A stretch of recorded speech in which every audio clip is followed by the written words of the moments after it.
alintana ang init, lamig at pagod sa katawan ng ating mga campus journalists dahil umarangkada na naman sila sa ating Regional Schools Press Conference dito lang sa ating Angels Hills Information Center, Tagaytay City, Cavite.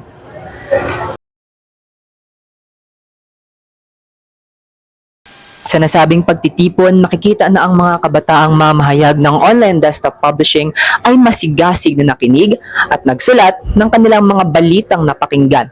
Kasama ang iba pang mga journalist, maigi nilang inalisa ang iba pang mga impormasyong ibinigay ni Ms. Edna Uwabel tungkol sa mga resulta ng PISA at kung ano ang initiatives na gagawin ng ating dahil.